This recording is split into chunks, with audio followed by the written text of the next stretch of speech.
신약성경 에베소서 1장 22절과 23절의 말씀, 우리가 함께 이 말씀 한 목소리로 읽겠습니다. 시작. 하나님께서는 만물을 그리스도의 발 아래 굴복시키시고 그분을 만물 위에 교회의 머리로 삼으셨습니다.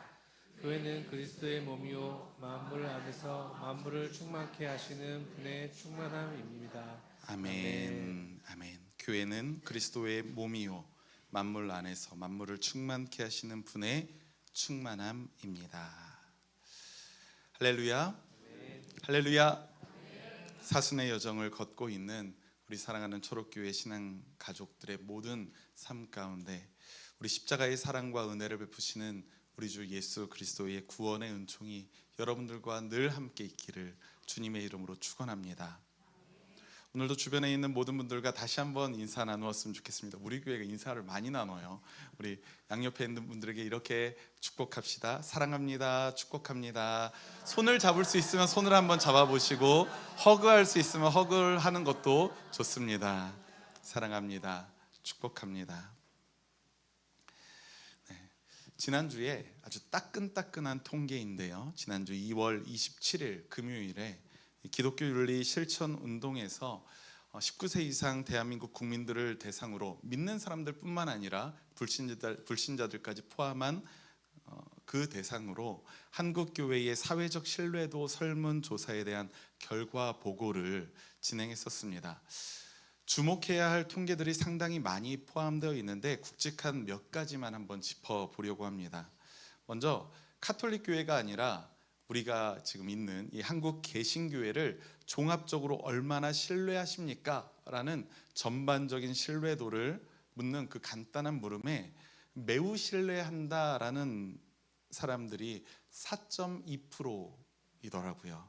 그리고 약간 신뢰한다가 14.8%. 한국교회에 대한 긍정적인 신뢰도가 고작 19%밖에는 되지 않았습니다. 반면에 부정적인 신뢰도는 무려 75.4%가 됩니다. 현재 한국 개신교회의 담임 목회를 하는 저의 입장으로서는 이거 꽤나 경악할 노릇이었습니다. 그 부정평가를 보니까 별로 신뢰하지 않는다가 43%였는데 그것보다 더 놀라웠던 것은 전혀 신뢰하지 않는다라고 대답한 사람이 무려 30%가 넘는다는 거였습니다.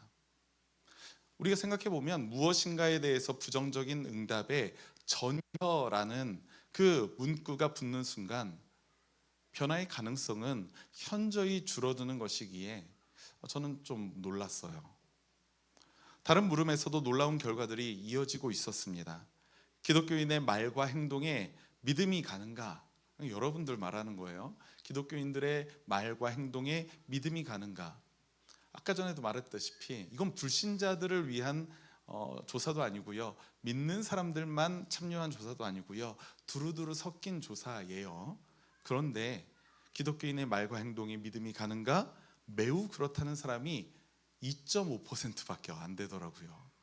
좀 여기에 가장 놀랐습니다. 여기 대답을 하는 사람 중에 믿는 사람들도 있을 텐데 적어도 2.5%보다는 높지 않겠습니까? 10%는 넘을 텐데, 와, 이렇구나. 그리고 긍정적인 대답을 준 사람 다 포함해봤자 18.7%밖에는 되지 않았었습니다. 부정평가가 75.5%인 것을 보니까 분명히 기독교인에 대한 평가와 한국교회에 대한 그 부정평가가 서로 연결되어 있다는 것을 우리가 알 수가 있죠.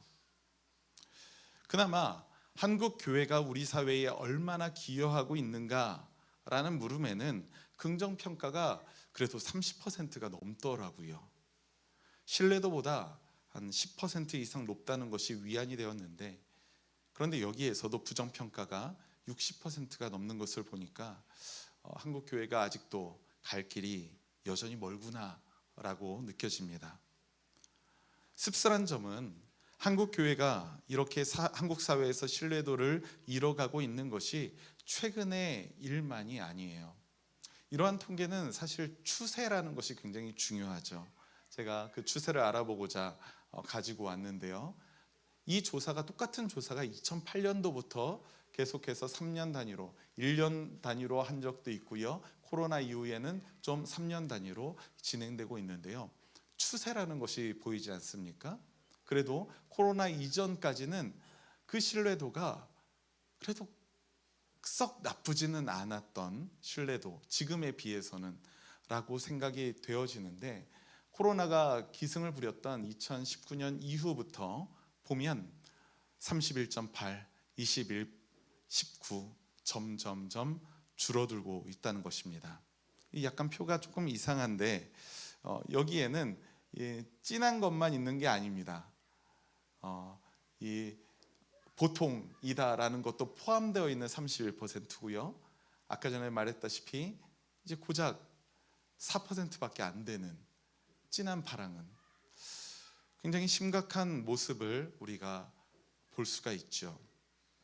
이러한 상황을 두고 오늘날 한국교회의 위기 상황이라고 진단하는 사람들이 많이 있습니다.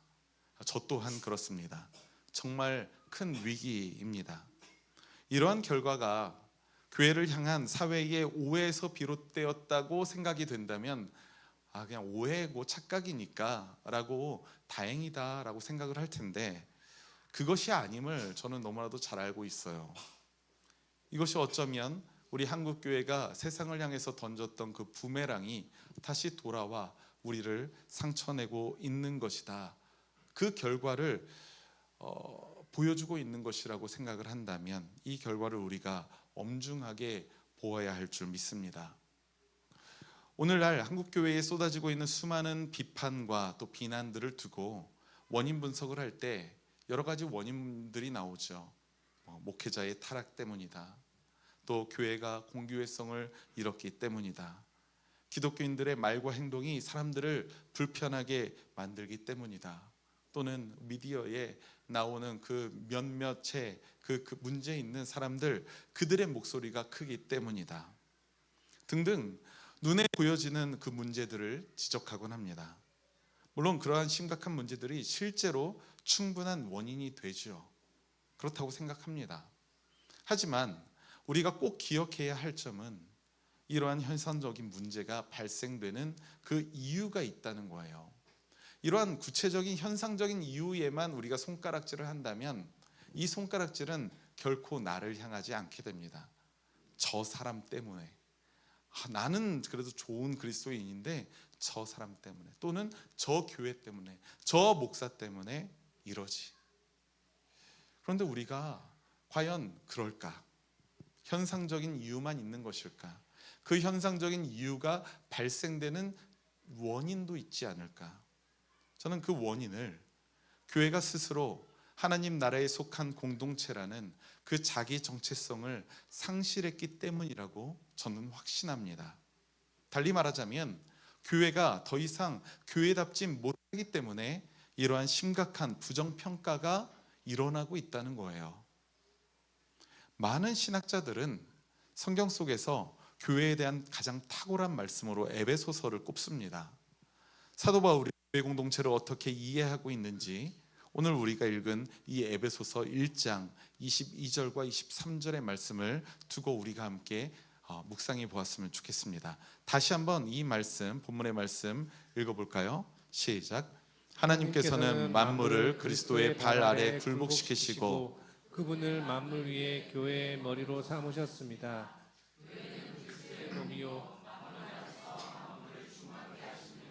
충만함입니다. 아멘. 이 본문의 말씀을 단번에 이해하기가 이게 쉽지만은 않습니다. 제가 성경 암송대회 수신제일교회 저희 모교회 제가 초등부 시절 3년 연속 우승자인데 이 말씀을 외우긴 외웠는데 무슨 의미인지 전혀 이해하지 못했어요. 정말 어려운 말씀이 아닐 수 없습니다. 교회는 그리스도의 몸이요. 이건 오케이. 만물 안에서 만물을 충만케 하시는 분의 충만합니다. 뭔 말이야? 라고 생각을 했었던 말입니다. 이 본문의 말씀을 우리가 천천히 곱씹어 보면서 사도 바울이 전하는 그 메시지를 한번 오늘 발견해 보았으면 좋겠어요. 바울은 먼저 우리가 살아가고 있는 이 세상, 곧 만물이라고 이름 붙여져 있는 이 세상, 이 만물은 현재 충만하지 못한 상태로 보고 있습니다. 본래는 이 만물을 하나님이 창조하셨기 때문에 하나님이 이 만물의 근원이시고 중심이셔야만 해요. 하지만 하나님이 앉으셔야 할 그 중심의 자리를 누가 차지하고 있습니까? 인간이, 내가 스스로 차지하고 있는 겁니다. 인간의 지독한 자기 중심성은 하나님을 그 중심에서 몰아내고 그 자리를 우리가 차지하고 있는 것이죠. 에덴 동산의 모습이 하나님 나라의 원형이라고 제가 지난번에 말씀드렸었죠. 에덴 동산의 그 온전한 모습처럼 하나님으로 말미암아 그 충만함을 풍성하게 누려야 하는데, 그 충만함을 이제는 우리가 상실해 버린 상태가 된 것이죠. 어제 저 중동 땅에서 벌어지는 그 일만 보아도 와, 진짜 하나님 나라의 그 충만함이라고는 그 땅의 눈꼽만큼도 보이지 않는구나. 어떻게 오늘날 이런 일이 벌어지는가? 그것도 하나는 이 온 세계에서 가장 기독교 국가라고 추앙받는 한 나라, 그리고 예수님의 고향으로 추앙받는 그 나라, 그 나라가 두 나라가 힘을 합쳐서 한 나라를 침공한다? 와, 저는 마음이 좀 무거웠습니다. 사도 바울의 또 다른 편지인 로마서 8장을 보면 그 상태에 대해서 이렇게 말하고 있어요. 로마서 8장 20절과 21절 말씀인데요, 우리가 함께 읽겠습니다. 시작. 피조물이 허무에 굴복했지만 그것은 자의로 그렇게 한 것이 아니라 굴복하게 하신 그분이 그렇게 하신 것입니다. 그러나 소망은 남아 있습니다. 또 썩어짐의 종살이에서 해방되어서 하나님의 자녀가 누릴 영광된 자유를 얻으라는 것입니다. 아멘. 이 말씀을 보면 피조물이 허무에 굴복한 상태, 그리고 피조물이 썩어짐의 종살이를 하고 있는 상태를 말하고 있어요. 이것이 하나님을 중심에 두고 있지 않은 이 만물의 상태입니다. 하나님의 그 마음의 그 중심에 있지 않으니 피조물이 허무에 굴복하고요, 피조물들이 그 썩어짐의 종살이를 하게 되는 것입니다. 하지만 사도 바울은 소망의 끈을 놓지 않아요. 만물이 썩어짐의 종살이에 해방되어서 하나님의 자녀가 누릴 그 영광과 자유를 얻으리라 라는 그 한 소망이 남아있음을 이 말씀에서도 선언하고 있습니다. 그러나 소망은 남아있습니다. 그 소망은 어떤 소망인가요? 하나님께서 만물을 그리스도의 발 아래 굴복시키신다라는 그 에베소서 1장 22절의 말씀과도 이어지고 있는 거예요. 하나님께서 이 만물의 왕이시기 때문에, 이 만물을 그 발 아래에 두실 수 있는 주인이시기 때문에 그분이 그리스도를 통해서 하나님이 창조주이시며 만물의 주인이심을 드러내신다라는 것입니다. 그래서 주님이 만물을 충만케 하시고 깨어진 세상을 회복시켜 가신다는 의미가 바로 이 말씀에 담겨 있는 거예요. 여기서 바울은 교회에 대하여 언급하고 있습니다. 회개하고 복음을 받아들인 그 사람들의 공동체가 바로 교회 아니겠습니까? 그런 교회가 그리스도의 몸으로서 움직이는 겁니다. 주님께서 만물을 회복하시는 그 사역을 자신의 몸인 교회를 통해서 이루어 가신다는 그런 의미 아니겠습니까? 제가 오늘 같은 본문의 말씀으로 어린이부에 설교를 할 때에 이 말씀이 워낙 난이도가 있다 보니까 하나의 하나님의 그 프로젝트를 이야기했어요. 이름 붙였어요. 하나님께서 이 만물을 회복하시고 만물을 충만케 하시고 이 깨어진 세상을 회복하시는 그 사역, 그 사역의 이름을 이렇게 이름 붙였습니다. 우리 한번 따라해 볼까요? 하나님의 충만 프로젝트. 하나님의 충만 프로젝트에 하나님은 머리만이 아니라 몸인 우리도 동참하기를 초대하신다는 것 아니겠습니까? 교회의 머리 되신 주님께서 이끌어 가시고 그리스도의 몸인 교회가, 우리가 주님의 뜻을 이 현장에서 우리의 삶의 자리에서 교회의 신앙 공동체의 삶 가운데에서 이루어내고 있다는 것입니다. 그렇다면 우리 공동체는 어떻게 만물을 충만케 하고 어떻게 깨어진 세상을 회복하시는 그 주님의 사역에 동참하게 되는 걸까요? 그것은 회개하고 복음을 믿는 그 교회 공동체가 하나님께서 이루어 가실 하나님 나라의 그 충만함과 그 온전한 회복을 먼저 경험했기 때문이라는 사실을 여러분들 기억하시기 바랍니다.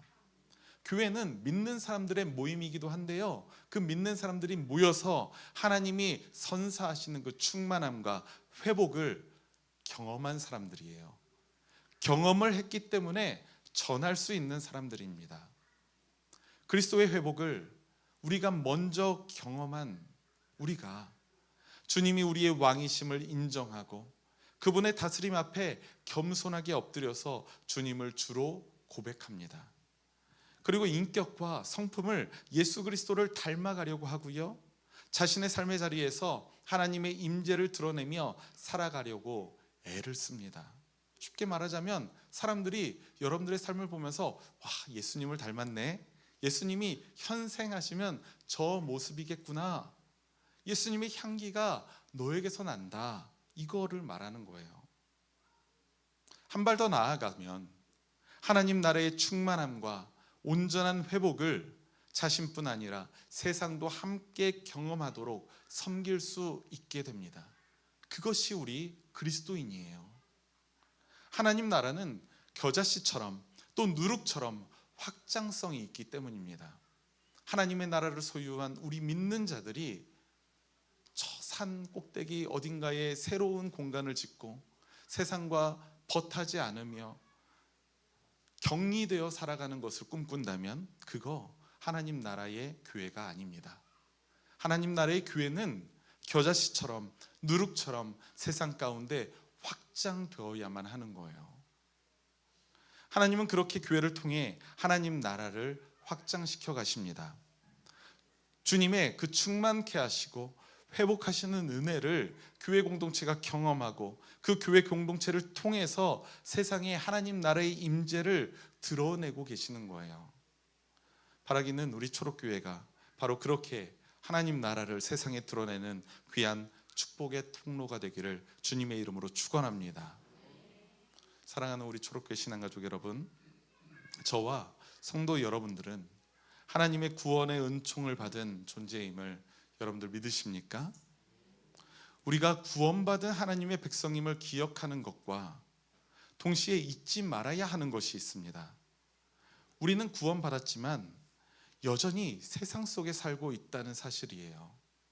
우리는 구원받은 백성인데요, 우리는 여전히 의인이 아니고요, 우리는 죄인이고 이 세상 가운데 발붙이고 살아가는 하늘 백성이라는 겁니다.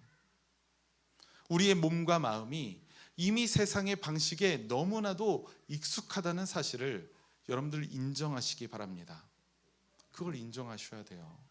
우리는 여전히 죄인입니다.